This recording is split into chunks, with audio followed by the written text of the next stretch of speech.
নুন শপথ কলমের এবং লেখকেরা যা লিখে চলেছে তার তোমরা রবের অনুগ্রহে তুমি পাগল নও, আর নিশ্চিতভাবেই তোমার জন্য এমন পুরস্কার রয়েছে যা কখনো ফুরাবে না। নিঃসন্দেহে তুমি নৈতিকতার অতি উচ্চ মর্যাদার সমাসীন। অচিরে তুমিও দেখতে পাবে এবং তোমরাও দেখতে পাবে যে তোমাদের উভয়ের মধ্যে কারা পাগলামিতে লিপ্ত। তোমার রব তোমাদেরকেও ভালো করে জানেন, যার তার পথ থেকে বিচ্যুত হয়েছে, আর তাদেরকেও ভালো করে জানেন যারা সঠিক পথ প্রাপ্ত হয়েছে। কাজেই তুমি মিথ্যাচারীদের অনুসরণ করো না।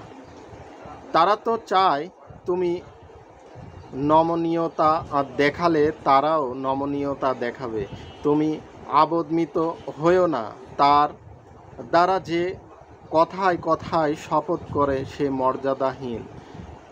যে গীবত করে চগলখড়ি করে বেড়ায়, কল্যাণের কাজে বাধা দেয়, জুলুম ও বাড়াবাড়িতে সীমা লঙ্ঘন করে, চরম পাপিষ্ঠ, ঝড়গাটে ও হিংস্র এবং সর্বোপরি বজ্জাত, কারণ সে সম্পদশালী ও অনেক সন্তানের পিতা। তাকে যখন আমার আয়াতসমূহ শোনানো হয়, তখন সে বলে, এ তো প্রাচীনকালের কিস্সা কাহিনী।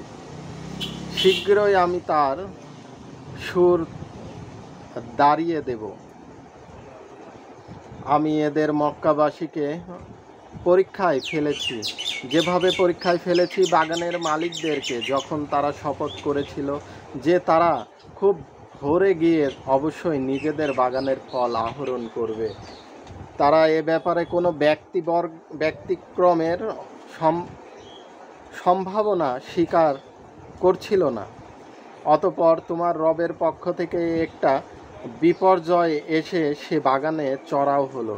তখন তারা ছিল নিদ্রিত।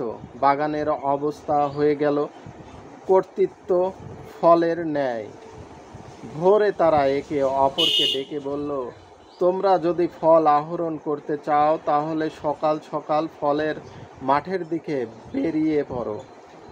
সুতরাং তারা বেরিয়ে পড়ল।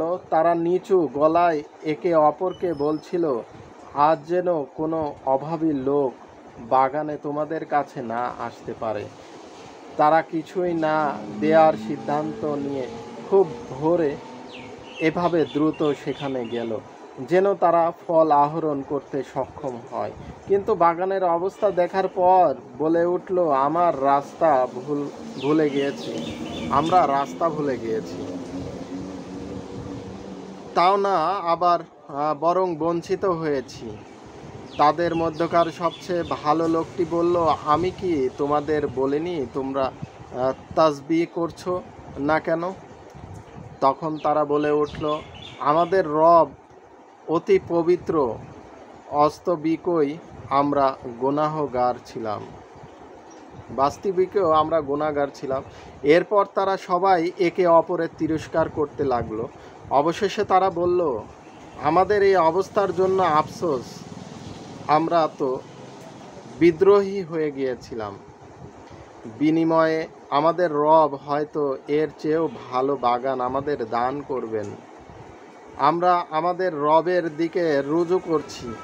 আযাব এরূপ হয়ে থাকে, আখিরাতের আযাব এর চেয়েও বড় হয় যদি তারা জানতো। রুকু 2। নিশ্চিতভাবে মুত্তাকিদের জন্য তাদের রবের কাছে রয়েছে নিয়ামত ভরা জান্নাত।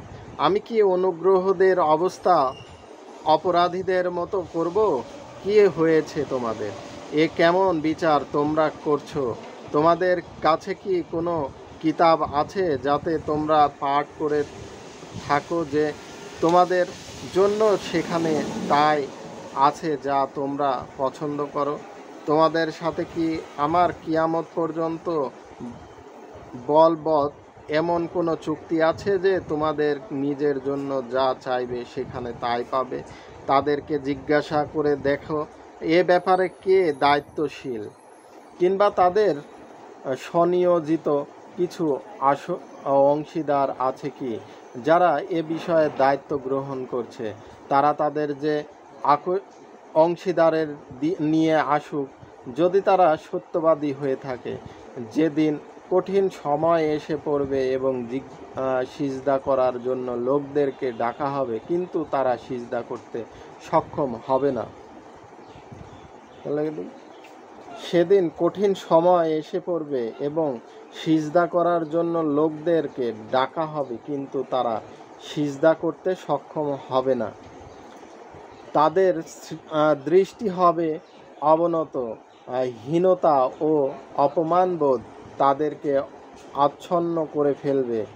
এর আগে যখন তারা সম্পূর্ণ সুস্থ ছিল তখন সিজদার জন্য তাদেরকে ডাকা হতো, কিন্তু তারা অস্বীকৃতি জানাতো। তাই হে নবী, এ বাণী অস্বীকারীদের ব্যাপারটি আমার ওপর ছেড়ে দাও। আমি ধীরে ধীরে এমনভাবে তাদেরকে ধ্বংসের দিকে নিয়ে যাব যে তারা বুঝতেই পারবে না। আমি এদের রশি ঢিল করে দিচ্ছি। আমার কৌশল অত্যন্ত মজবুত। তুমি কি এদের কাছে কোনো পারিশ্রমিক দাবি করছো যে সে জরিমানার বোঝা তাদের কাছে দুর্বহ করেছে? তাদের কি গায়েবের বিষয় জানা আছে যা তারা লিখে রাখছে? অতএব তোমরা রবের চূড়ান্ত ফয়সালা পর্যন্ত ধৈর্য সহ অপেক্ষা করো এবং মাসওয়ালার ইউনুস আলাইহিসসালামের মতো হয়েও না, যখন সে বিষাদ ভারাক্রান্ত হয়ে ডেকেছিল। তারপর তার রবের অনুগ্রহ যদি তার সহায়ক না হতো, তাহলে সে অপমানিত হয়ে খোলা প্রান্তরে নিক্ষিপ্ত হতো। অবশেষে তার রব তাকে বেছে নিলেন এবং নেক বান্দাদের অন্তর্ভুক্ত করলেন। এ কাফেররা যখন উপদেশবাণী কুরআন শোনেন, তখন এমনভাবে তোমার দিকে তাকায় যেন তোমার পদযুগল উৎপাটিত করে ফেলবে।